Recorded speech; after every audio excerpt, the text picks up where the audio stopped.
Welcome to daily current affairs. आज की जो वीडियो है वो 2 अक्टूबर 2025 की है। ठीक है, इसमें देखो आज कौन कौन सा न्यूज़ कवर किया जा रहा है। इसमें 2 अक्टूबर को गांधी जयंती मनाया जाता है और यूनाइटेड नेशंस ने इसको घोषित कर रखा है international day of non violence. फिर पद्म विभूषण अवॉर्डी छन्नूलाल मिश्रा जी का कल रात को देहांत हो गया था।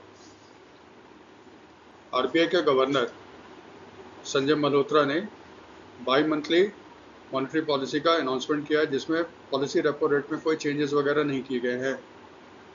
फिर मॉनेटरी पॉलिसी कमेटी क्या होता है इसके बारे में थोड़ा जानेंगे।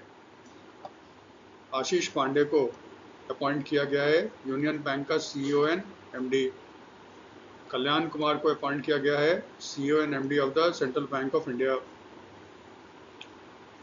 टाटा की जो कंपनी है एयर इंडिया, उसने एयरबस यूरोप का कंसोर्टियम है, उसके साथ मिलकर हरियाणा के गुड़गांव में पायलट ट्रेनिंग सेंटर ओपन किया है। टाटा की ही कंपनी है टाटा एडवांस सिस्टम लिमिटेड, उसने एयरबस के साथ एक एग्रीमेंट किया है और एयरबस की जो हेलीकॉप्टर है H125, इसका असेंबली कर्नाटका में किया जाएगा।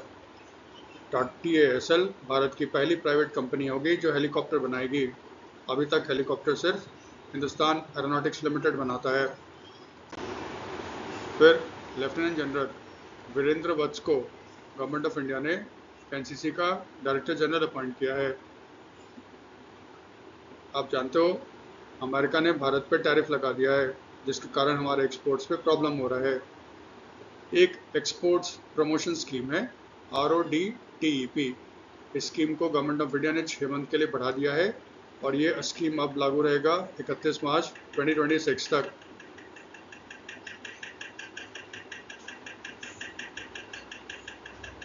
आप जानते हो वर्ल्ड का सबसे बड़ा प्रोड्यूसर, कंज्यूमर और इंपोर्टर इंडिया है पल्स में, दलहन में। तो भारत में पल्स में इंडिया आत्मनिर्भर हो जाए, इसके लिए गवर्नमेंट ऑफ इंडिया ने एक नया मिशन लॉन्च किया है, मिशन फॉर आत्मनिर्भरता इन पल्सेस। रबी सीजन 26-27 के लिए गवर्नमेंट ऑफ इंडिया ने जो रबी क्रॉप्स हैं उसके MSP को अनाउंस किया है और गेहूं यानी कि वीट का MSP पिछले साल के कंपैरिजन में 150 रुपये पर क्विंटल बढ़ा दिया है। गवर्नमेंट ऑफ इंडिया ने 57 न्यू केंद्रीय विद्यालय खोलने की अनुमति दी है, जो खुलेगा अगले 9 साल में। प्रैक्टिस के लिए कुछ MCQ हैं और एक वीडियो के अपलोड होने के 2 घंटे के बाद आज के वीडियो पे जितना पॉसिबल MCQ बन सकता है वो शेयर कर दिया जाएगा। आप उसको डाउनलोड कर सकते हो, उसका लिंक नीचे दे दिया जाएगा वीडियो के। वो 2 आवर्स के बाद आपका लाइव होगा। ठीक है, चलो शुरुआत करते हैं डे से। 2 अक्टूबर गांधी जयंती है। इस दिन महात्मा गांधी का जन्म हुआ था और यूनाइटेड नेशंस ने इसको घोषित कर रखा है international day of non violence. ठीक है, गांधी जी का। ठीक है, 2007 में इंडियन गवर्नमेंट ने यूनाइटेड नेशन जनरल असेंबली में, UNG होता है ना, United nation general assembly, United Nations की जो महासभा है, सारे देश जिसके मेंबर होते हैं, उसमें एक प्रस्ताव रखा था कि हर साल 2 अक्टूबर को international day of non violence मनाया जाए, अहिंसा दिवस मनाया जाए। संयुक्त राष्ट्र ने, यूनाइटेड नेशंस ने इसको पास किया और फिर हर साल 2 अक्टूबर को पूरे विश्व में आपका मनाया जाता है international day of non violence. पहली बार ये मनाया गया था 2 अक्टूबर 2007 को। ठीक है, पहली बार 2 अक्टूबर 2007 को मनाया गया था। आप जानते हो गांधी जी का जन्म कब हुआ था? 2 अक्टूबर 1869 पोरबंदर, गुजरात में। ठीक है, देखो कंफ्यूज मत होना। एक होता है international day of peace and non violence, ये हर साल मनाया जाता है 21 सितंबर को। तो international day of peace and non violence अलग है और international day of non violence अलग है। तो जब पूछेगा international day of peace and non violence तो 21 सितंबर होगा, लेकिन अगर पूछता है international day of non violence सिर्फ, तब तो ये 2 अक्टूबर होगा। ये तो पता है गांधी जी इनके बारे में बताने की कोई ज़रूरत नहीं है, आप सब जानते हो। दो तीन चीज़ है। गांधी जी को बोला जाता है महात्मा, महात्मा गांधी, है ना। थोड़ा सा स्टैटिक का ध्यान रखना। हिस्टोरिकली ये जो शब्द है ना महात्मा, गांधी जी के लिए सबसे पहले किसने इस्तेमाल किया था? महात्मा शब्द सबसे पहले इस्तेमाल किया था गुरुदेव रविन्द्रनाथ टैगोर ने, ठीक है। महात्मा गांधी के लिए सबसे पहले शब्द इस्तेमाल किया था गुरुदेव रविन्द्रनाथ टैगोर ने। फिर एक आप सुनते हो, कुछ लोग कहते हैं गांधी जी को फादर ऑफ द नेशन, राष्ट्रपिता भी करते हैं। गांधी जी को फादर ऑफ द नेशन सबसे पहले किसने कहा था? 1944 में सुभाष चंद्र बोस ने अपने एक रेडियो एड्रेस में गांधी जी को फादर ऑफ द नेशन कहा था, ठीक है। दो चीज़ याद रखना हिस्ट्री से। महात्मा ये शब्द सबसे पहले इस्तेमाल किया था गुरुदेव रविन्द्रनाथ टैगोर ने, ठीक है। और फादर ऑफ द नेशन ये सबसे पहले सुभाष चंद्र बोस, नेताजी सुभाष चंद्र बोस ने 1944 में अपने एक एड्रेस में गांधी जी को कहा था, ठीक है। ये तो आपको याद रहेगा, ये देखो याद रखना।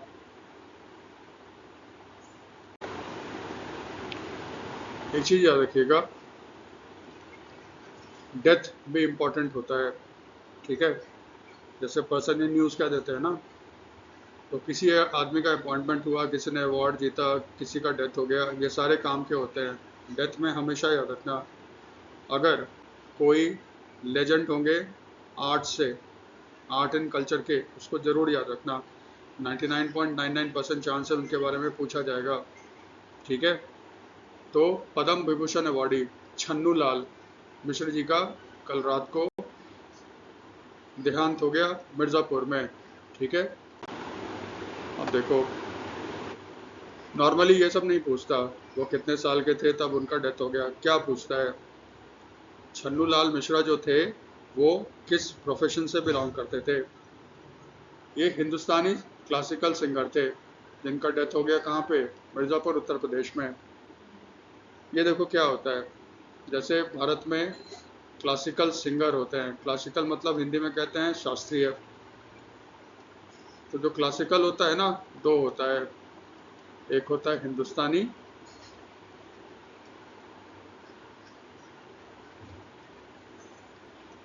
ठीक है, और एक होता है कर्नाटिक।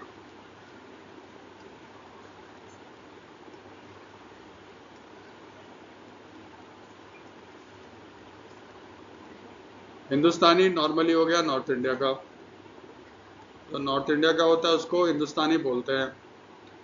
साउथ इंडिया का जो है ना उसको कर्नाटिक बोलते हैं। जैसे MS सुब्बलक्ष्मी बहुत फेमस है, इनको बोलेंगे कर्नाटिक, क्लासिकल कर्नाटिक संगीत से बिलोंग करती है।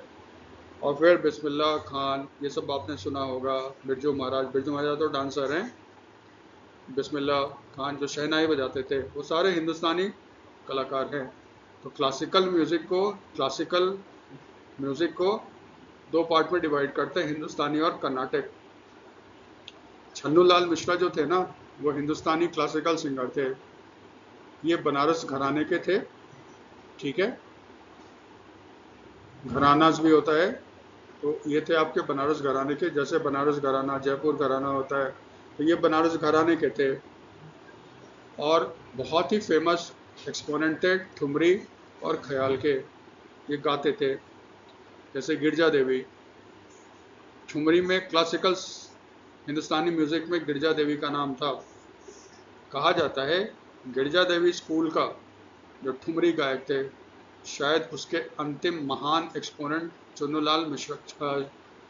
लाल मिश्रा जी थे, ठीक है। तो ये याद रखिएगा, ये हिंदुस्तानी क्लासिकल सिंगर थे छन्नू लाल मिश्रा जी।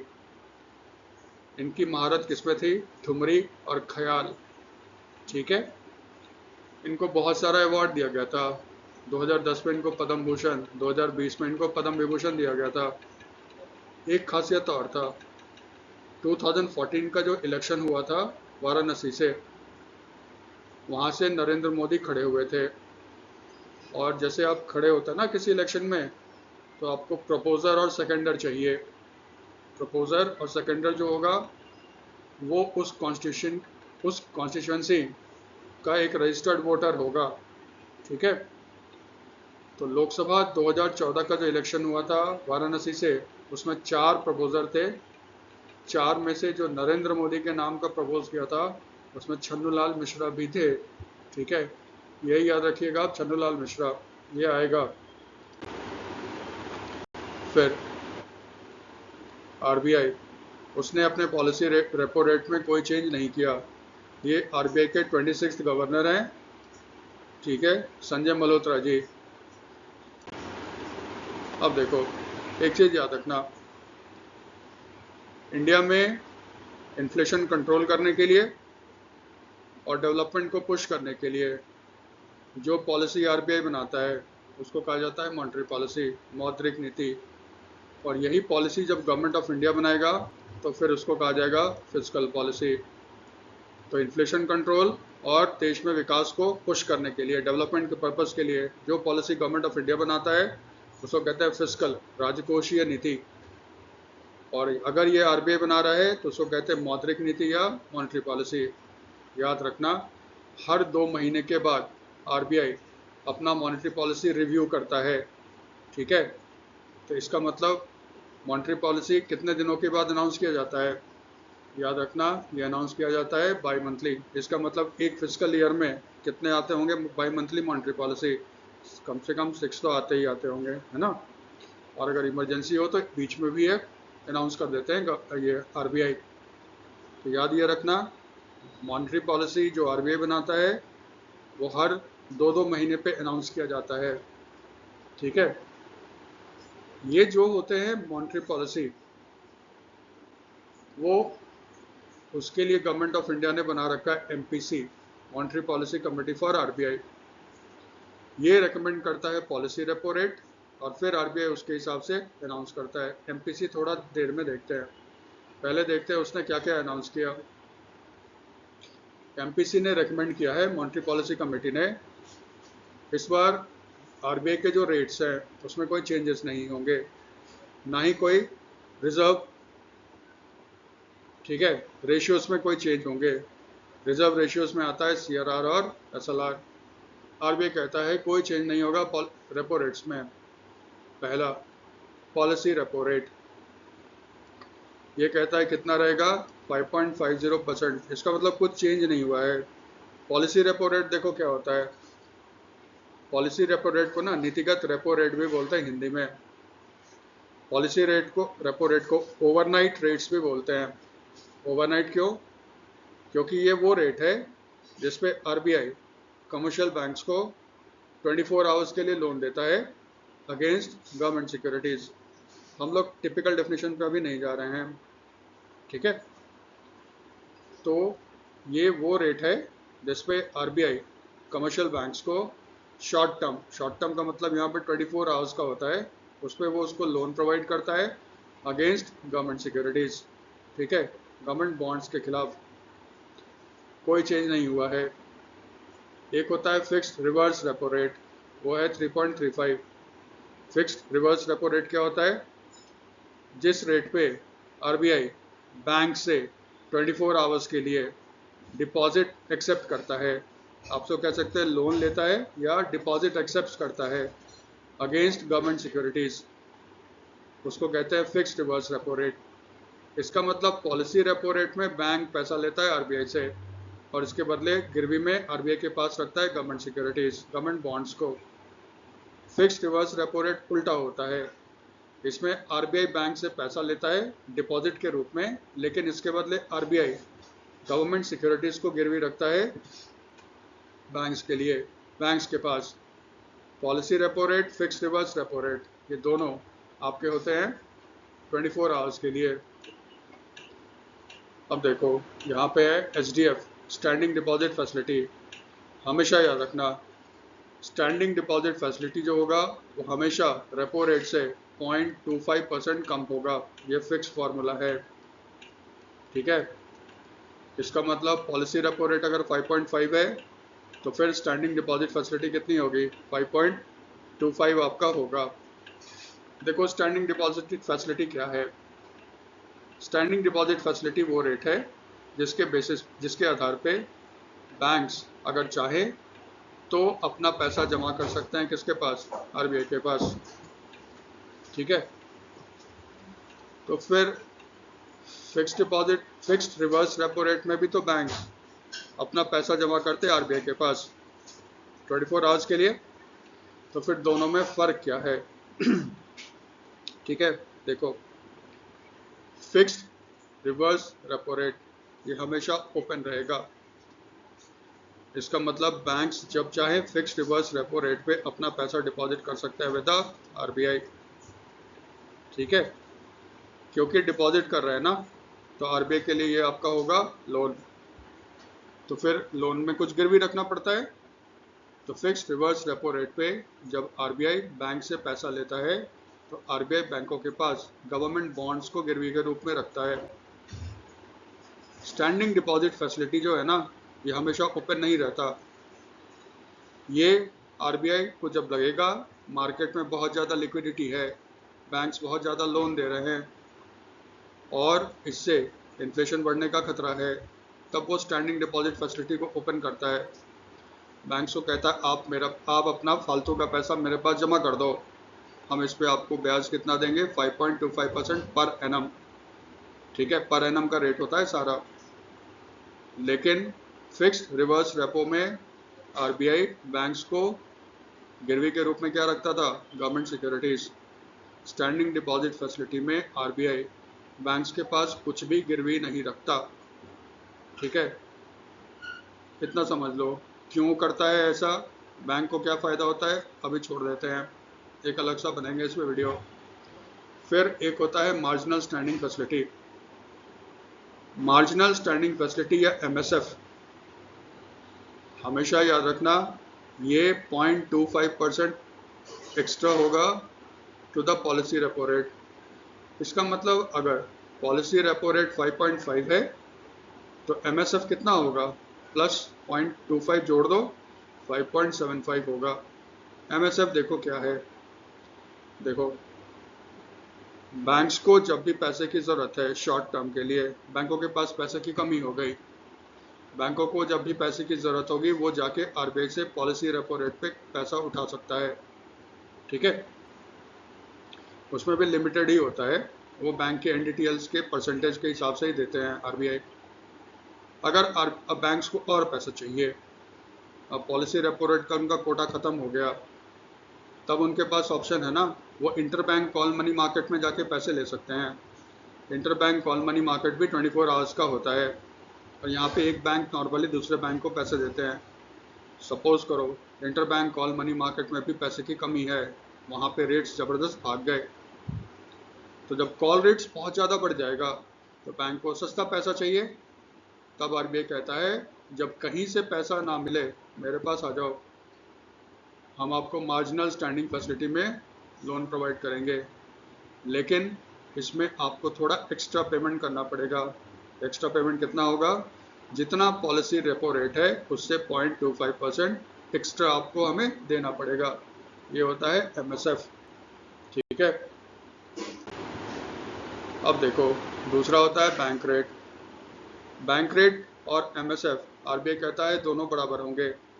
इसका मतलब अगर एमएसएफ 5.75 है तो बैंक रेट भी कितना होगा, 5.75 होगा। ठीक है, बैंक रेट क्या होता है, एक बहुत सिंपल सा जो डेफिनेशन है जो बहुत पॉपुलर है वो है कि जिस रेट पे आरबीआई बैंक्स को लॉन्ग टर्म के लिए लोन देता है उसको कहते हैं बैंक रेट, और शॉर्ट टर्म के लिए लोन देता है उसको कहते हैं रेपो रेट। इसमें जो असली डेफिनेशन है वो ये है, जिस रेट पे आरबीआई बैंक्स के बिल्स ऑफ एक्सचेंज को डिस्काउंट करता है उस रेट को कहते हैं बैंक रेट। ये होता है 5.75% अभी है। दो रिजर्व रेशियोज हैं, सीआरआर कैश रिजर्व रेशियो और SLR statutory liquidity ratio. CRR क्या है, ठीक है, हर बैंक्स को अपने एनडीटीएल का, होता है net demand and time deposit liability, net demand and time deposit liability, तो बैंक्स को अपने NDTL का कुछ परसेंटेज RBI के पास जमा करना पड़ता है in the form of cash, उसको कहते हैं CRR। ठीक है, अभी फिलहाल CRR कितना है? 3.75। एक होता है statutory liquidity ratio. Statutory liquidity ratio क्या होता है? वो अभी फिलहाल कितना है? 18% है, कोई चेंज नहीं हुआ है। हर बैंक्स को अपने NDTL का कुछ परसेंटेज RBI के अपने पास रखना पड़ता है in the form of cash, gold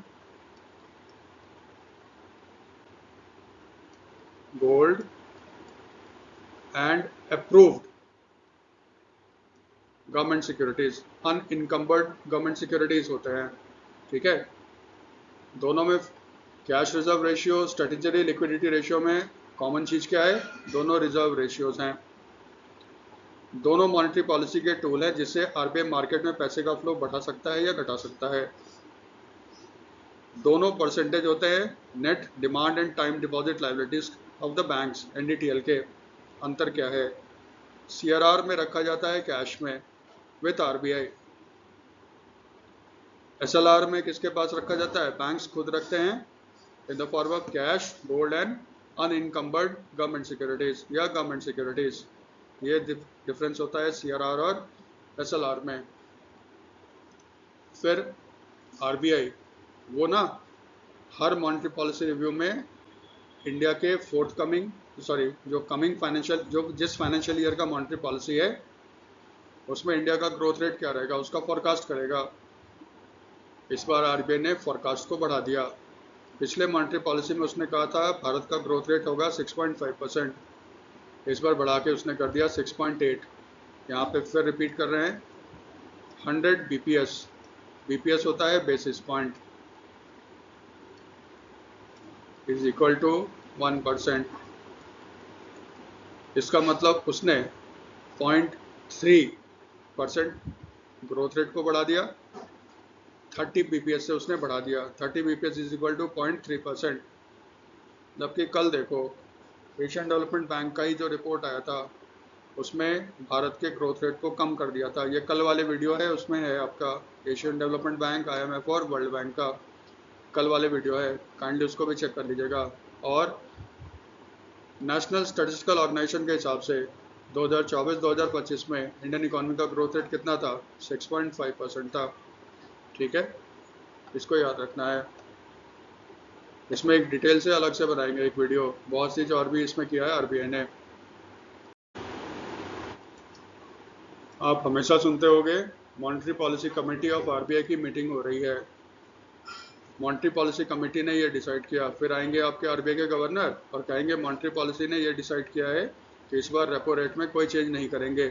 ठीक है, ये होता क्या है? एक मेजर रिफॉर्म किया गया था RBI में। ठीक है, 2016 का जो फाइनेंस बिल था उसने चेंज किया था RBI एक्ट 1934 में। ठीक है, और उसमें एक प्रोविज़न डाला गया मॉनेटरी पॉलिसी कमेटी का। उसमें कहा गया एक मॉनेटरी पॉलिसी कमेटी होगा RBI का। ठीक है, फिर 29 सितंबर 2016 को गवर्नमेंट ऑफ इंडिया ने इसको नोटिफाई कर दिया। इसका मतलब monetary policy committee of the RBI ये अस्तित्व में कब आया? 29 सितंबर 2016 को। ये एक स्टैट्यूटरी बॉडी है क्योंकि इसको इस्टेब्लिश किया गया किसके अंदर? Reserve Bank of India act 1934 के अंदर। ठीक है, इसका देखो फंक्शन क्या है। पहले क्या होता था, जो भी आपका एक इन्फ्लेशन का रेट तय करता था गवर्नमेंट ऑफ इंडिया और एक इन्फ्लेशन का रेट तय करता था RBI।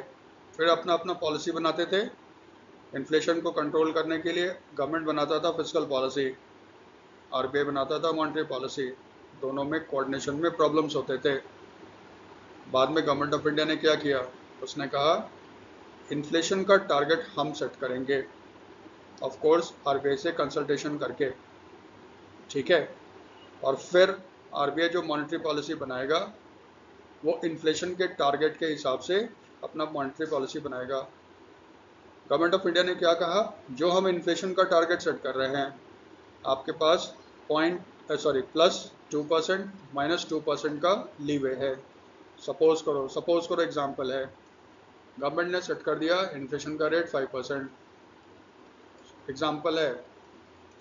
इसका मतलब आरबीआई के पास है कितनी कि वो इसको मैक्सिमम 7% तक ले आ सकता है और मिनिमम कितना ला सकता है, 3%। क्योंकि देखो, पॉलिसी में वर्ल्ड इकॉनमी है, कुछ भी हो सकता है। अचानक ईरान इसराइल ने अटैक कर दिया, और इसराइल ने ईरान पे कर दिया, तेल के दाम बढ़ गए, तो इन्फ्लेशन भी तो बढ़ जाएंगे। तो इसके हिसाब से फिर आरबीआई एडजस्ट करेगा। इसीलिए ना, जितना भी इन्फ्लेशन का टारगेट सेट होता है +-2% का लीवे होता है आरबीआई के पास। ठीक है, तो फिर ये जो इन्फ्लेशन का टारगेट है, ये किससे लिंक है, सीपीआई से। भारत में इन्फ्लेशन के दो इंडेक्स हैं, एक है सीपीआई, दूसरा है डब्ल्यूपीआई। डब्ल्यूपीआई होता है होलसेल प्राइस इंडेक्स, सीपीआई होता है कंज्यूमर प्राइस इंडेक्स। सीपीआई को कहते हैं रिटेल इन्फ्लेशन, क्योंकि सीपीआई में वो गुड्स शामिल किए जाते हैं जो एक आम कंज्यूमर कंज्यूम करता है। डब्ल्यूपीआई होलसेल है, तो ये तो होलसेल रेट हो गया ना। इसीलिए अब भारत में जो इन्फ्लेशन टारगेट किया जाता है वो लिंक रहता है सीपीआई से, कंज्यूमर प्राइस इंडेक्स से। और भारत सरकार आरबीआई के कंसल्टेशन में इन्फ्लेशन का जो टारगेट सेट करता है, वंस इन एवरी 5 ईयर्स, 5 साल में एक बार तय करेगा। और इन्फ्लेशन का टारगेट हमेशा लिंक होता है किससे, सीपीआई से, कंज्यूमर प्राइस इंडेक्स से, ये याद रखना। तो फिर एमपीसी में मेंबर्स कितने होते हैं, 6। जो भी आरबीआई का गवर्नर होगा वो एमपीसी का चेयरमैन भी होगा। तो फिलहाल अभी कौन है, संजय मल्होत्रा। इसके अलावा फिलहाल अभी 5 मेंबर्स कौन है, डॉक्टर नागेश कुमार, प्रोफेसर राम सिंह, सुगाता भट्टाचार्य, राजीव रंजन और डॉक्टर पूनम गुप्ता। ठीक है, ये जो है ये आपके हैं मॉनेटरी पॉलिसी कमेटी के मेंबर।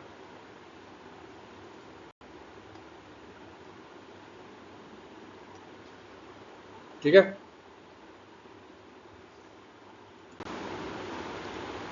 बैंक्स पे रहते हैं। आशीष पांडे को अपॉइंट किया गया है यूनियन बैंक के सीईओ एंड एमडी के रूप में।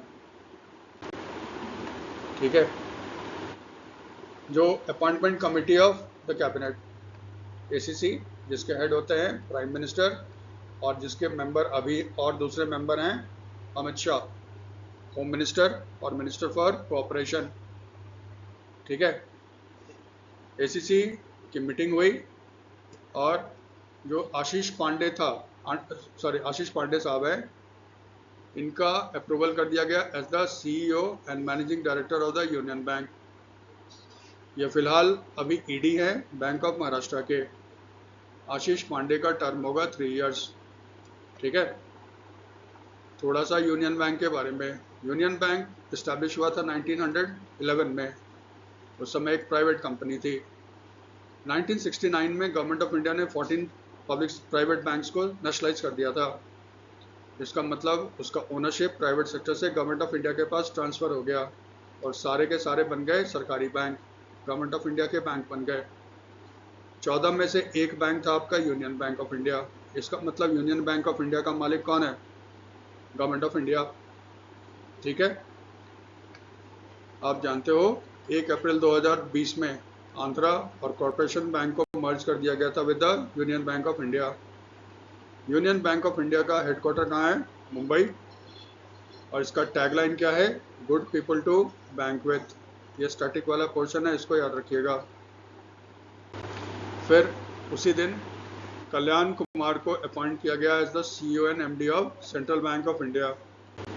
ठीक है, सेम है, अपॉइंटमेंट कमेटी ने कल्याण कुमार और आशीष को दोनों को किया। इनका भी टाइम पीरियड कितना होगा, कार्यकाल 3 साल का। फिलहाल ये ईडी है किसके, पीएनबी के, सेंट्रल बैंक ऑफ इंडिया। इसको इस्टेब्लिश किया गया था 1911 में, just like union Bank of India. और 69 में गवर्नमेंट ऑफ इंडिया ने इसको कर दिया था नेशनलाइज। इसका मतलब इसका ओनर अभी कौन है? Central government of India. इसका भी हेडक्वार्टर कहाँ पे है? मुंबई। इसके देखो दो टैगलाइन है, एक है सेंट्रल टू यू सिंस 1911 और दूसरा है build a better life around us. ये दो है। स्टार्टिंग में याद रखना, हेडक्वार्टर पूछते हैं, टैगलाइन पूछते हैं, एमडी सीएमडी तो आएगा ही आएगा। ठीक है। बैंक्स में टॉप पोस्ट पे अपॉइंटमेंट कैसे होता है भारत में? पब्लिक सेक्टर बैंक्स में। ठीक है। इसमें देखो याद ये रखना, जैसे कल 1 तारीख का वीडियो था, 1 अक्टूबर 2025 का, उसमें एक न्यूज़ कवर हुआ था शिशिर, ठीक है, मुर्मू, उनको अपॉइंट किया गया है as the deputy governor of Reserve Bank of India. ठीक है। उसमें मेरी अपॉइंटमेंट को किसने अप्रूव किया था? ठीक है, appointment committee of the cabinet. वो तो ठीक है, वो तो जानते हो। देखो ये ध्यान रखना, भारत में जितने भी फाइनेंशियल रेगुलेटर्स हैं, जैसे आपका हो गया आरबीआई, सेबी, आईआरडीएआई, पीएफआरडीए, ये जितने भी आपके फाइनेंशियल सेक्टर रेगुलेटर्स हैं ना, इनका जो अपॉइंटमेंट होता है उसका जो नाम रेकमेंड करता है वो करता है financial sector regulatory appointment search committee. ये पिछले वीडियो में आप देख सकते हो। ये जो financial sector regulatory appointment search committee है, ये इंटरव्यू कंडक्ट करता है सुटेबल आदमी का, फिर नाम रेकमेंड करता है भारत सरकार को। पब्लिक सेक्टर बैंक्स जितने भी हैं भारत सरकार के, या फिर थोड़ा सा ये याद रखो, एक होता है बीएफएसआई, बैंकिंग फाइनेंशियल सर्विसेज, और आई होता है इंश्योरेंस। गवर्नमेंट ऑफ इंडिया के अंदर आने वाले बीएफएसआई कंपनीज के लिए रिक्रूटमेंट कैसे होगा? पहले जो रिक्रूटमेंट होता था ना, अब क्योंकि ये गवर्नमेंट के थे तो गवर्नमेंट डिसाइड करता था, उसमें आप जानते हो पॉलिटिकल अपॉइंटी होते थे, डिजर्विंग कम, अनडिजर्विंग आदमी ज़्यादा बन जाते थे बैंक के हेड। उसके बाद लूट खसोट शुरू हो जाता था बैंक्स में। फिर गवर्नमेंट ऑफ इंडिया ने क्या किया, इसमें चेंज करने के लिए, जब नरेंद्र मोदी साहब आए थे, रियली बैंक्स का हालत बहुत ही ख़राब था, बहुत ज़्यादा। बैंकिंग सेक्टर में रिफॉर्म के लिए नरेंद्र मोदी गवर्नमेंट ने क्या किया, 1 अप्रैल 2016 को उसने सेटअप किया bank board bureau. Bank board bureau एक प्रोफेशनल बॉडी होगा, जो भी वैकेंसी होगी, ठीक है, किसमें? पब्लिक सेक्टर बैंक्स में, गवर्नमेंट के ओन फाइनेंशियल इंस्टीट्यूशंस में, और इंश्योरेंस कंपनी में। इंश्योरेंस कंपनी जैसे LIC, GIC, oriental, new India वगैरह जो गवर्नमेंट ऑफ इंडिया के हैं। इसमें जो टॉप वैकेंसी होगी उसके लिए एडवर्टीजमेंट देगा, क्वालिफिकेशन सेट हो गए, उनका इंटरव्यू लेगा, और फिर जो आदमी योग्य होंगे उसको, उनका नाम रिकमेंड करेगा गवर्नमेंट ऑफ इंडिया को। गवर्नमेंट ऑफ इंडिया ने क्या किया, 2022 में बैंक बोर्ड ब्यूरो को एबॉलिश कर दिया और इसके जगह पे सेटअप किया है फाइनेंशियल सर्विस इंस्टीट्यूशन ब्यूरो, एफएसआईबी। ध्यान रखना है, सब फुल फॉर्म रहता है। ठीक है, एफएसआईबी, क्योंकि एफएसआईबी ने एलआईसी के एमडी के लिए एक आदमी का नाम रिकमेंड किया, वो अभी नहीं बता सकते, क्योंकि जब तक वो गवर्नमेंट ऑफ इंडिया अप्रूव ना कर दे तब तक वो ऑफिशियल नहीं होगा, उसका तो वेट करना पड़ेगा। तो फाइनेंशियल सर्विस इंस्टीट्यूशन ब्यूरो, इसने रिप्लेस किया है बैंक बोर्ड ब्यूरो को। ये सूटेबल कैंडिडेट्स को चुनता है for the public sector banks, financial institutions and insurance company जो गवर्नमेंट के हैं। इसका नाम रेकमेंड करता है वो गवर्नमेंट ऑफ इंडिया को, लेकिन वो बाइंडिंग नहीं होता नाम, लेकिन अधिकतर गवर्नमेंट ऑफ इंडिया इसको एक्सेप्ट कर लेता है। अभी फिलहाल एफएसआईबी के चेयरमैन कौन है? भानु प्रताप शर्मा।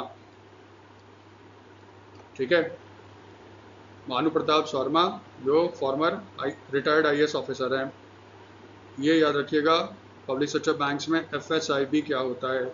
और पिछले वीडियो में तो आपने देखा ही था, financial sector regulatory appointment search committee, दोनों का रोल क्या क्या होता है। ठीक है, एक दूसरा न्यूज़ है, एयर इंडिया। ये पहले सरकारी कंपनी थी, बाद में एयर इंडिया ने, बाद में भारत सरकार ने इसको टाटा को बेच दिया। एयर इंडिया अब टाटा की कंपनी है।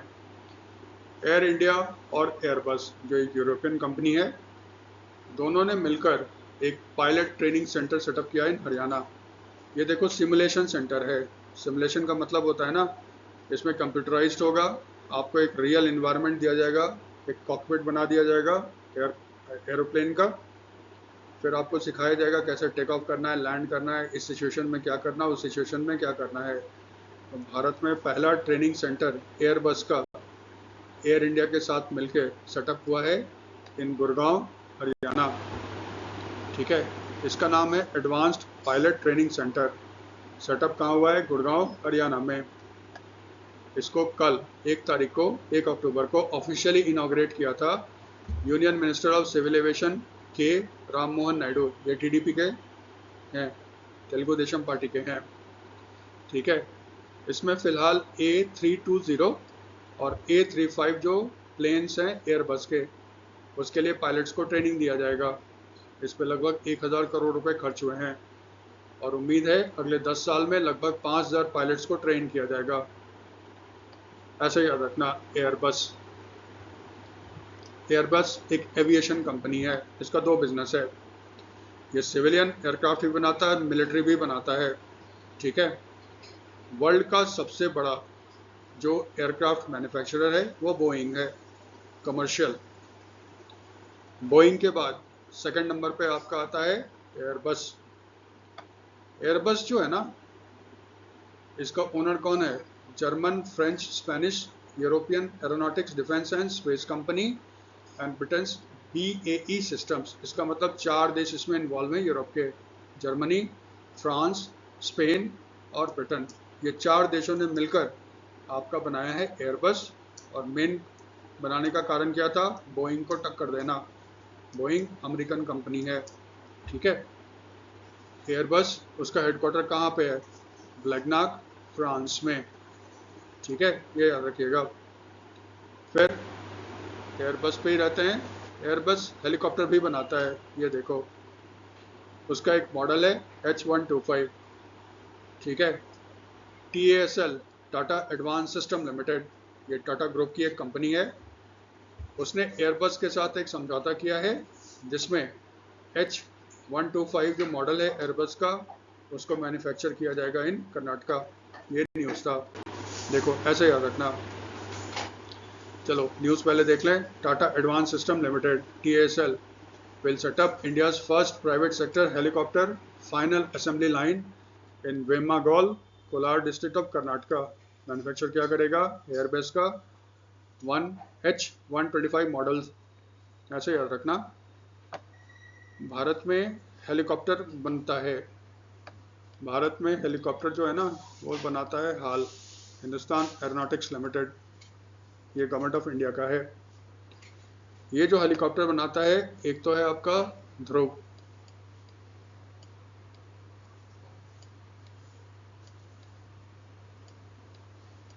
ये हेलीकॉप्टर है, और इसी का जो मिलिट्री वर्जन है ना उसका नाम है रुद्रा। ध्रुव को रुद्रा। एक है LCH, लाइट कॉम्बैट हेलीकॉप्टर प्रचंड।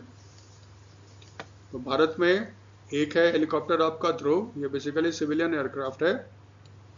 एक इसका मिलिट्री वर्जन बनाया गया था रुद्र, ये भी हिंदुस्तान एरोनॉटिक्स लिमिटेड बनाता है। और एक बनाया गया LCH प्रचंड। LCH प्रचंड की सबसे बड़ी खासियत क्या है? ये आपका सियाचिन जैसे ऊंचाई वाली जगह पे ये आपका काम कर सकता है। वर्ल्ड में इस तरह का पहला हेलीकॉप्टर है जो इतनी ऊंचाई पे कॉम्बैट फंक्शन कर सकता है, LCH प्रचंड। ठीक है, लेकिन देखो ध्रुव है, रुद्र है, या LCH प्रचंड है, ये सब सरकारी कंपनी HAL के द्वारा बनाया जाता है। तो पहली बार कोई प्राइवेट कंपनी जो भारत में हेलीकॉप्टर्स बनाएगी वो होगा टाटा एडवांस सिस्टम लिमिटेड। अभी फ़िलहाल क्या है, अभी तो सारे सामान आएंगे आपके एयरबस से, एयरबस की फैक्ट्री से, यूरोप से। यहाँ पे अभी स्क्रू ड्राइवर से उसको टाइट किया जाएगा और बेचा जाएगा, लेकिन धीरे धीरे यहाँ के पार्ट्स भी बनने शुरू होंगे। हमें क्या याद रखना है? First private sector helicopter assembly line कहाँ पे सेटअप हो रहा है? वेमागोल, कोलार, कर्नाटका। ये पूछेगा कहाँ पे सेटअप हो रहा है। वेमागोल कोलार डिस्ट्रिक्ट में है, कर्नाटका में। कोलार फेमस है, यहाँ पे भारत का सबसे गहरा गोल्ड माइन भी है, सोने का खान भी है कोलार में, ठीक है। TSHL कह रहा है कि 2027 में इसकी डिलीवरी स्टार्ट हो जाएगी। ये भारत के लिए नहीं बल्कि एक्सपोर्ट मार्केट के लिए भी बनेगा, और भविष्य में इसका जो मिलिट्री वर्जन है H125M वो भी शायद भारत में बनेगा। थोड़ा सा पीछे वाला न्यूज़ भी याद रखना। TASL जो है उसने भारत में एयरबस की C295 military aircraft facility Vadodara में सेटअप किया है। इसका लास्ट ईयर इनॉग्रेशन किया था नरेंद्र मोदी ने, स्पेन के जब prime minister Pedro Sanchez Bharat आए थे, ठीक है। C295 military aircraft 56 India Bharat से एयरबस से खरीदेगा। 16 आपके आएंगे फ्लाई बाय वाई कंडीशन में, यानी कि वो तैयार होके आएंगे, और 40 जो होगा ना वडोदरा में बनेगा। एक तो देखो ये याद रखना TSL का, TSL में ही याद रखना। अभी आपने पढ़ा होगा राजनाथ सिंह गए हुए थे मोरक्को, डिफेंस मिनिस्टर, और उन्होंने भारत का पहला इंडिया से बाहर एक डिफेंस मैन्युफैक्चरिंग प्लांट का इनॉग्रेशन किया था। वो जो डिफेंस मैन्युफैक्चरिंग प्लांट था वो किसका था? TSL का था। तो TSL पहली इंडियन कंपनी है, मतलब सरकारी और प्राइवेट मिला के ये पहली कंपनी है जो इंडिया से बाहर एक डिफेंस मैन्युफैक्चरिंग फैसिलिटी सेटअप किया है। कहाँ पे किया है? कासाब्लांका, मोरक्को में, और इसका इनॉग्रेशन राजनाथ सिंह ने खुद किया था, ठीक है। ये वहाँ पे क्या सेटअप करेगा? DRDO ने और TSL ने मिलके आपका बनाया है व्हील्ड आर्मर प्लेटफॉर्म। मॉडल का नाम है WHAP 8x8। ये असेंबल किया जाएगा कासाब्लांका मोरक्को में। एक और न्यूज़ याद रखना, रफाल। आपने रफाल का नाम सुना होगा। रफाल बनाता है फ्रांस की कंपनी दसॉ एविएशन।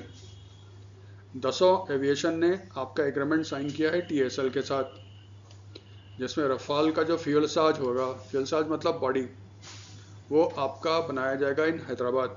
यानी कि हैदराबाद में TSL की एक फैक्ट्री है, उसको एक्सपैंड किया जाएगा, जहाँ पे रफाल फाइटर एयरक्राफ्ट्स का बॉडी फ्यूलसाज बनेगा।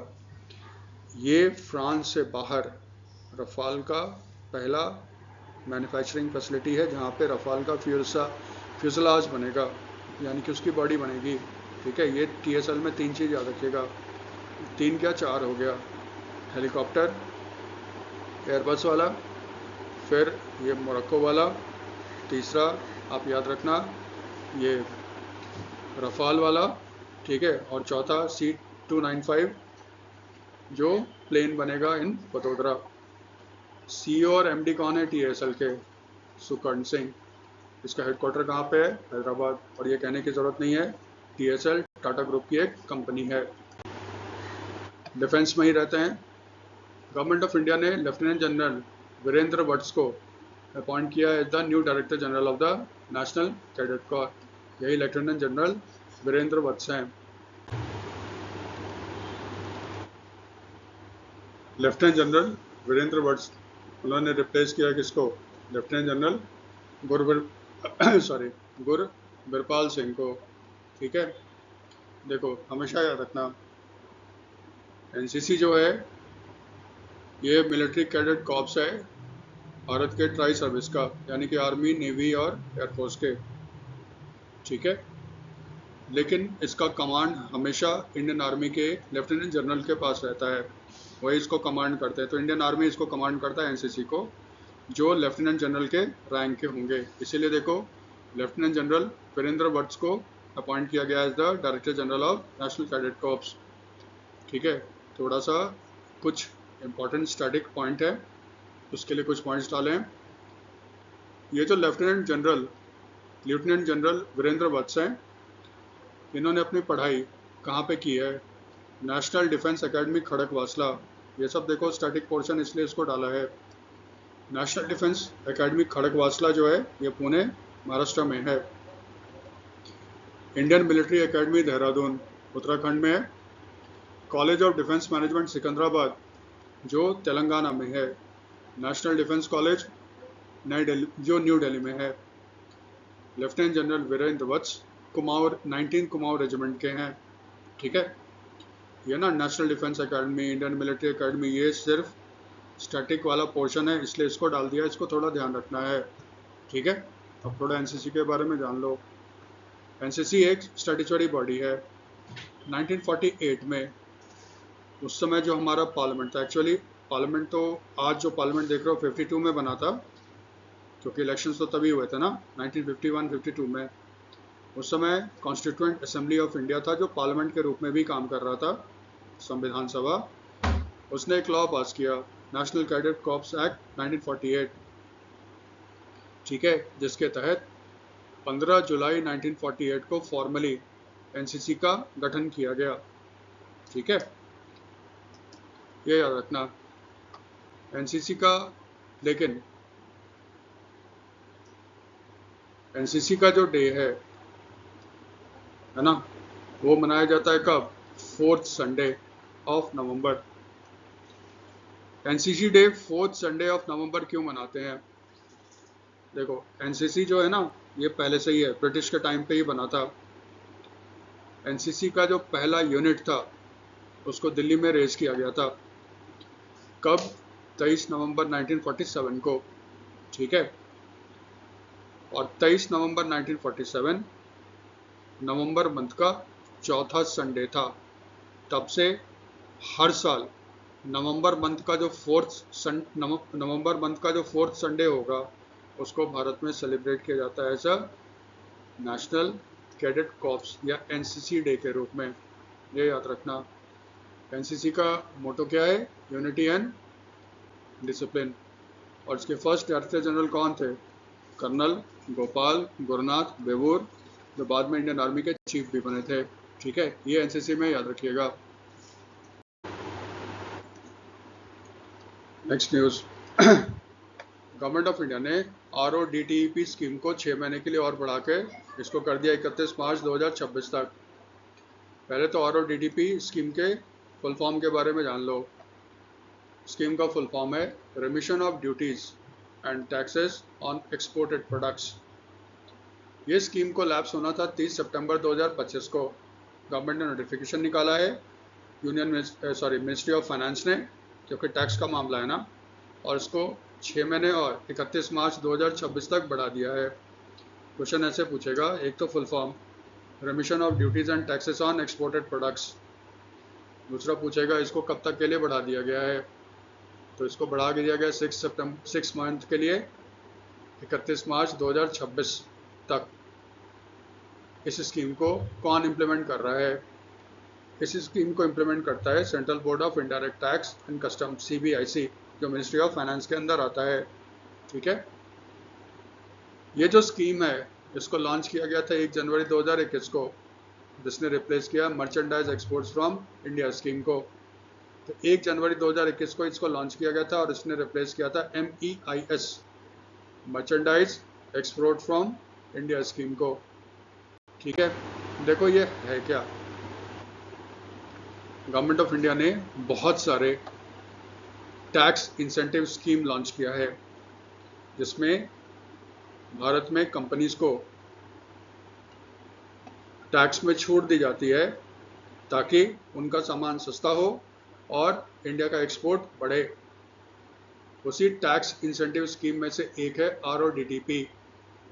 ठीक है, इसमें देखो क्या होता है, जो एक्सपोर्टर हैं, है ना, उन्होंने सामान बनाया। तो जब आप एक्सपोर्टर हो, किसी सामान का प्रोडक्शन करते हो, तो फिर उसमें तमाम तरह के टैक्स लगते हैं ना। उसमें टैक्स लग सकता है किसका? सेंट्रल गवर्नमेंट का। उसमें टैक्स लग सकता है स्टेट गवर्नमेंट का, या फिर म्यूनिसिपल कॉरपोरेशन होते हैं, वो भी अपना लोकल ड्यूटीज या टैक्स लगाते हैं। तो इसमें गवर्नमेंट क्या कहता है एक्सपोर्टर्स को, आप सारा प्रोडक्ट्स बनाओ, सारा टैक्स पे कर दो। सेंटर को देना है, स्टेट को देना है, लोकल म्यूनिसिपल कॉरपोरेशंस को देना है, उसको दे दो, सामान को एक्सपोर्ट कर दो। जब आप सामान को एक्सपोर्ट कर दोगे, जितना जितना आपने टैक्स पे किया है, वो सारा पैसा हम आपको रिफंड कर देंगे। इसका मतलब एक्सपोर्टर को पता है ना कि मुझे ये पैसे मिल जाने वाले हैं, इसलिए एक्सपोर्टर क्या करेगा, अपने सामान में ना जो कॉस्ट लगाएगा उसमें टैक्स को माइनस कर देगा। इससे सामान सस्ता हो जाएगा, सस्ता होगा तो बाहर बिकने की संभावना ज़्यादा होगी। इससे भारत से एक्सपोर्ट को क्या होगा, बढ़ावा मिलेगा। अब देखो, मैंने पहले ही कहा था, तमाम तरह के स्कीम है एक्सपोर्टर्स के लिए जिसमें टैक्स को रिफंड किया जाता है। RODTP में कौन सा टैक्स है जिसको रिफंड किया जाएगा? इसमें जो टैक्स कवर किया जाता है वो है VAT, value added tax. Electricity पे जो टैक्स लगता है, फ्यूल्स जो ट्रांसपोर्टेशन के लिए आपने गुड्स को ट्रांसपोर्टेशन किया, एक ट्रक वगैरह के लिए जो होता है उसमें जो फ्यूल यूज़ करते हैं उस पर भी टैक्स लगता है। ठीक है, ये सारे जो टैक्सेस हैं ये आपके रिफंड कर दिए जाएंगे अगर किसी और भारत सरकार के स्कीम के तहत आपको ये बेनिफिट नहीं मिल रहा है। ठीक है, तो इसमें बेसिकली वैट हो गया, ड्यूटी ऑन इलेक्ट्रिसिटी हो गया, ड्यूटी ऑन फ्यूल्स हो गया, जो सामान के ट्रांसपोर्टेशन में यूज़ होता है, ये सारे टैक्स रिफंड कर देता है गवर्नमेंट ऑफ इंडिया आपको। इससे भारत सरकार को उम्मीद है कि टैक्स, देखो ये क्यों किया है, अभी डोनाल्ड ट्रंप ने लगा दिया है टैरिफ 50% का। इससे चिंता की बात है कि भारत का एक्सपोर्ट कम हो जाएगा। एक्सपोर्ट को बढ़ावा देने के लिए आपका ये एक स्कीम गवर्नमेंट ऑफ इंडिया का है, इसीलिए इसको 6 महीने के लिए और बढ़ा दिया है ताकि एक्सपोर्टर को थोड़ा सा फ़ायदा हो जाए। 2025-26 के बजट में निर्मला सीतारमन ने इस स्कीम के लिए कितने पैसे एलोकेट किए हैं? 18,233 करोड़। ये देखो बढ़ेगा, क्योंकि ये तो 6 महीने के लिए था ना आपका, ये बढ़ेगा। लेकिन अगर पूछता है बजट में RODTP स्कीम के लिए एलोकेशन कितना था, 18,233 करोड़। ठीक है, ये याद रखिएगा। फिर गवर्नमेंट ऑफ इंडिया ने पल्सेस दलहन में आत्मनिर्भरता के लिए एक नया स्कीम अप्रूव किया है। स्कीम का नाम क्या है? मिशन फॉर आत्मनिर्भरता इन पल्सेस। ठीक है, इसको अप्रूव किसने किया? यूनियन कैबिनेट ने, जिसकी अध्यक्षता किसने की थी? मोदी साहब ने की थी। ये तो प्राइम मिनिस्टर ही करते हैं। काम का चीज़ क्या याद रखना है? पहला, ये जो मिशन फॉर आत्मनिर्भरता इन पल्सेस है, स्कीम का ड्यूरेशन कितना होगा? 6 साल। इसका मतलब ये इस फाइनेंशियल ईयर से स्टार्ट हुआ है 2025-26 और अगले 6 साल तक रहेगा। यानी कब तक रहेगा? 2030 तक ये पूछेगा। इस पर टोटल आउटले कितना है गवर्नमेंट ऑफ इंडिया का? 11,440 करोड़। और इस मिशन में कुछ टारगेट सेट किए हैं जो अचीव करने हैं बाय द एंड ऑफ 2030-31, यानी 6 साल पूरे हो जाएंगे ना। टारगेट क्या है? भारत में पल्सेस के अंदर जो खेती होगी उसका टोटल एरिया बढ़ के हो जाना चाहिए 310 लाख हेक्टेयर। एक टारगेट ये है, यानी और एरिया में पल्स की खेती होगी। प्रोडक्शन जो है उसको बढ़ा के करना है 350 लाख टन। और सबसे बड़ा क्या है? जो ईल्ड है, यानी पर हेक्टेयर कितना प्रोडक्शन करोगे, जो भारत में बहुत ही ख़राब है पूरे वर्ल्ड के कंपैरिजन में। वर्ल्ड में हाईएस्ट पर हेक्टेयर जो प्रोडक्शन है वो मोजाम्बिक का है, सॉरी इथियोपिया का है। ठीक है, इथियोपिया का है। हमारे देश में ये बहुत ही कम है। तो गवर्नमेंट कहता है कि साइंटिफिक तरीके से खेती की जाएगी और इसका पर हेक्टेयर ईल्ड बढ़ा के 1130 किलोग्राम किया जाएगा पर हेक्टेयर। ये तो देखो टारगेट सेट किया है गवर्नमेंट ऑफ इंडिया ने। ठीक है, दूसरा पल्स।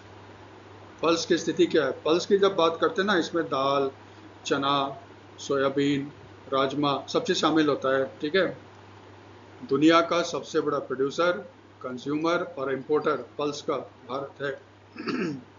क्योंकि भारत बहुत नॉन वेजिटेरियन पॉपुलेशन है ना, तो पल्स प्रोटीन का एक बहुत बड़ा सोर्स है उनके लिए।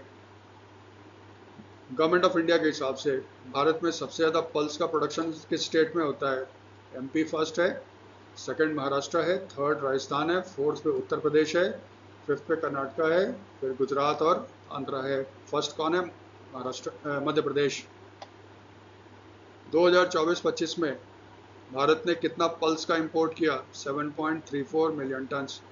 और जानते हैं ये हम लोग कहाँ से मंगाते हैं? Africa, Canada. अभी तो रशिया से भी साइन हुआ है एग्रीमेंट, म्यांमार, यहाँ से पल्सेस आते हैं, ऑस्ट्रेलिया से भी आता है। मिनिस्ट्री के हिसाब से 2024-2025 में भारत में पल्स का उत्पादन 25.23 मिलियन टन्स होने की उम्मीद है।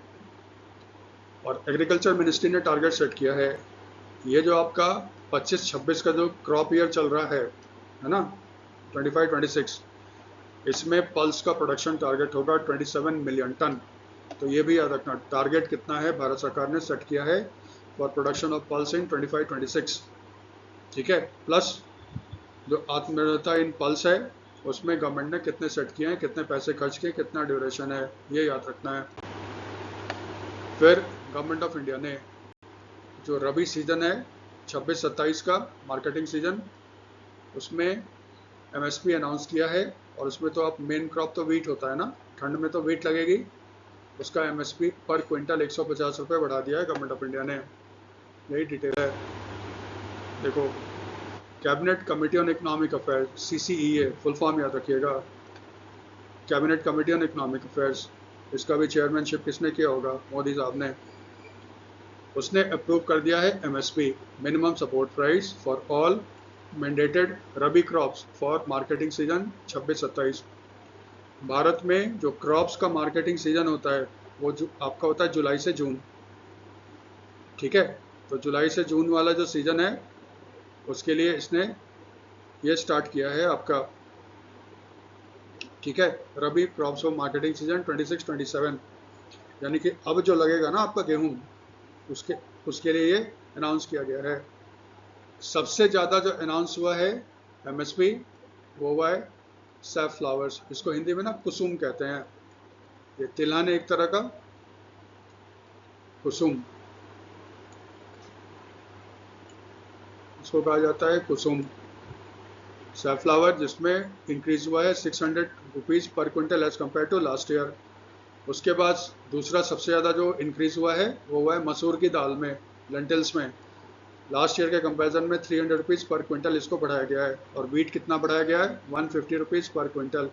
देखो पूछेगा तो वीट पूछेगा, 99% चांस है कितना बढ़ाया गया, या अगर आउटसाइड चांस है सबसे ज़्यादा किसका बढ़ा तो कुसुम या सैफ्लावर का, 600 रुपीज़ पर क्विंटल। ये देखो रेट्स हैं, वीट का कितना है 2585 रुपीज़ पर क्विंटल। पिछले साल कितना था 2425 पर क्विंटल, कितना बढ़ा 160, ठीक है। बारले को हिंदी में कहते हैं जौ, इस बार एमएसपी कितना होगा 2150 रुपीज़ पर क्विंटल। इसमें पिछले साल के कंपैरिजन में कितना बढ़ा है 170। ग्राम चना इस बार कितना है 5875 पर क्विंटल, ठीक है।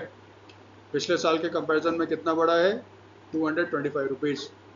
मसूर इस बार पर क्विंटल मसूर एमएसपी है 7000 रुपीज़, पिछले साल के कंपैरिजन में कितना बढ़ा 300 रुपये।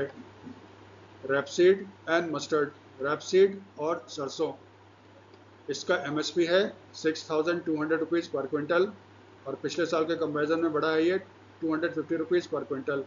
सैफ्लावर या कुसुम, इस बार एमएसपी है 6540 रुपीज़ पर क्विंटल, और पिछले साल के कंपैरिजन में इसमें इंक्रीज हुआ है 600 रुपीज़ पर क्विंटल। देखो एमएसपी और सीएसईपी क्या है। भारत में जब ग्रीन रेवोल्यूशन स्टार्ट हुआ था, ग्रीन रेवोल्यूशन का मतलब क्या होता है, साइंटिफिक तरीके से आपकी खेती की जाएगी, किसानों को एश्योर्ड इरिगेशन प्रोवाइड किया जाएगा, केमिकल फर्टिलाइज़र प्रोवाइड किया जाएगा, और सस्ता लोन प्रोवाइड किया जाएगा, जिससे कि क्रॉप्स का प्रोडक्शन बढ़े। यही है ग्रीन रेवोल्यूशन। लेकिन किसान ने अगर अपना प्रोडक्शन बढ़ाया तो किसान को ये यकीन कैसे होगा कि मेरा सारा सामान बिक जाएगा, क्योंकि ये भी तो है कि सामान हो सकता है क्रॉप हो जाए लेकिन ख़रीदने वाला कोई नहीं होगा। तो फिर किसान ने जो लोन वगैरह ले रखा है बैंक से, वो पैसे वापस कैसे होंगे। किसानों को आश्वस्त करने के लिए गवर्नमेंट ऑफ इंडिया ने इंट्रोड्यूस किया है मिनिमम सपोर्ट प्राइस। ये इंट्रोड्यूस किया गया था 1966-67 में। इसमें क्या होता है, गवर्नमेंट ऑफ इंडिया किसानों को आश्वस्त करता है जो फसल आपने प्रोड्यूस किया है उसको हम इतने दाम पे खरीदेंगे, ठीक है। इससे किसान आश्वस्त हो जाएगा, प्रोडक्शन करेगा।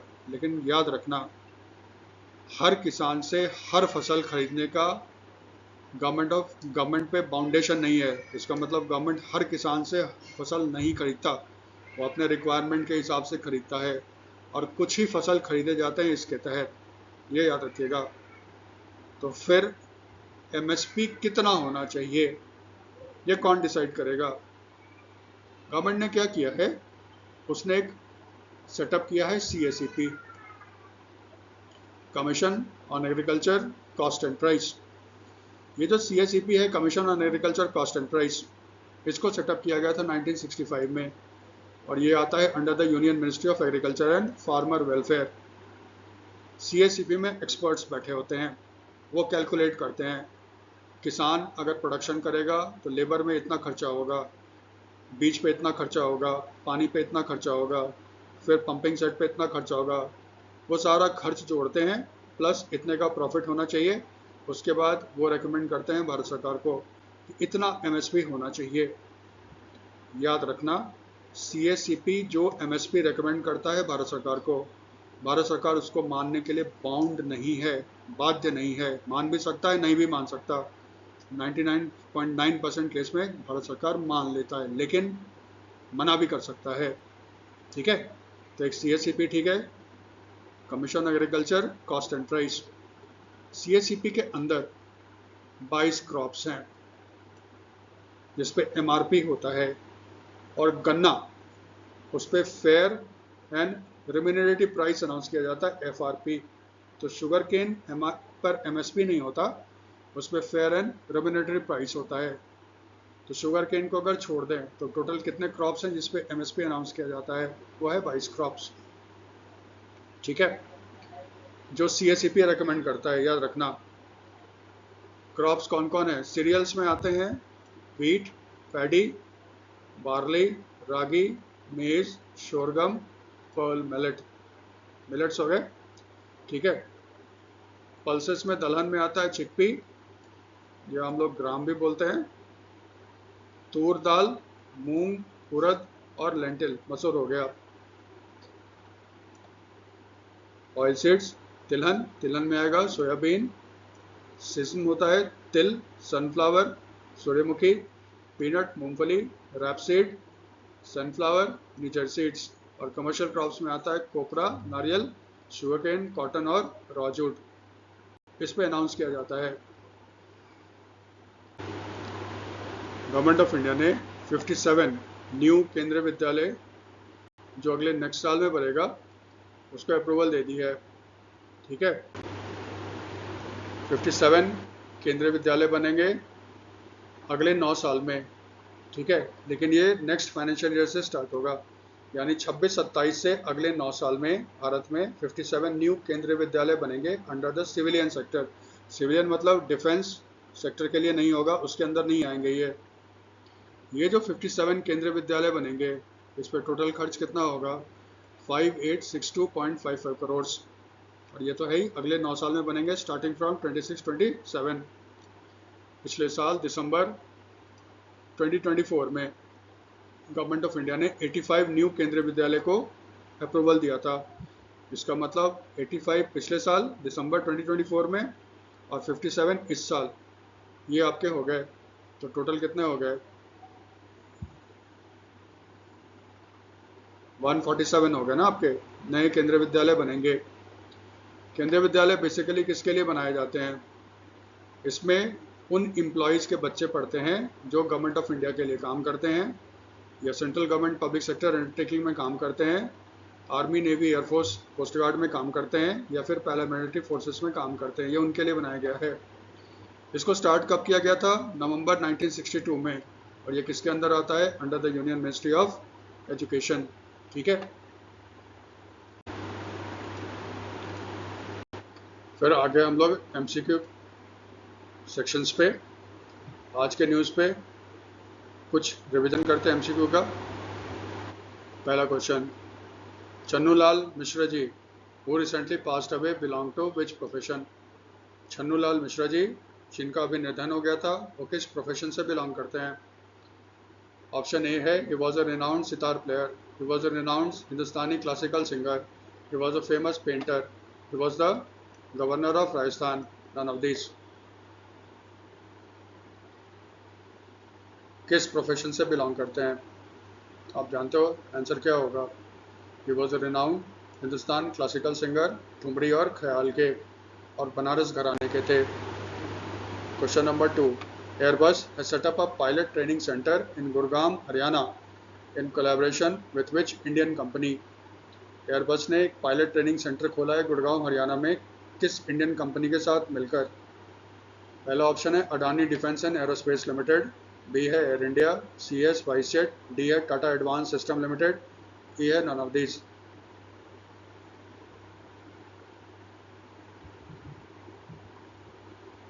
चलो आंसर क्या है?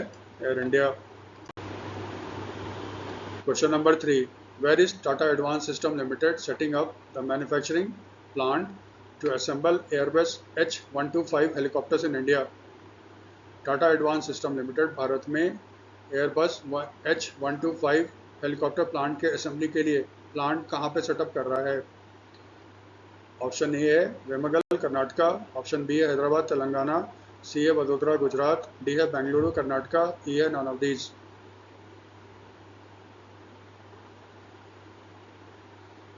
आप जानते हो ये कहाँ पे है? वेमगल कर्नाटका में। Question number 4, on which rabi crop has there been a maximum increase in the minimum support price for the marketing season 26-27? किस रबी क्रॉप में सबसे ज़्यादा मार्केटिंग सीजन 26-27 में मिनिमम सपोर्ट प्राइस को बढ़ाया गया है गवर्नमेंट ऑफ इंडिया के द्वारा? ऑप्शन ए है वीट, बी है बार्ली, सी है ग्राम, डी है साफ्लावर, ई है none of these.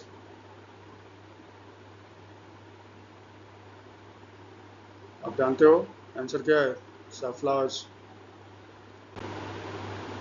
Question number 5, Ashish Pandey has been appointed the Chief Executive Officer and Managing Director of which bank? आशीष पांडे को किस बैंक का सीईओ और एमडी नियुक्त किया गया है? Bank of Maharashtra, Union Bank of India, Central Bank of India, UCO Bank, none of these.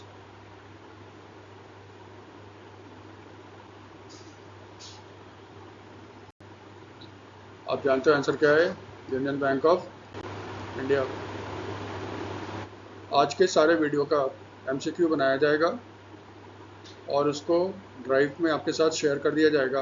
आप उसको भी डाउनलोड करके प्रैक्टिस कर सकते हो। अगर आपको ये वीडियो अच्छा लगता है तो इसको अपने फ्रेंड्स के साथ शेयर करो। Thank you for watching.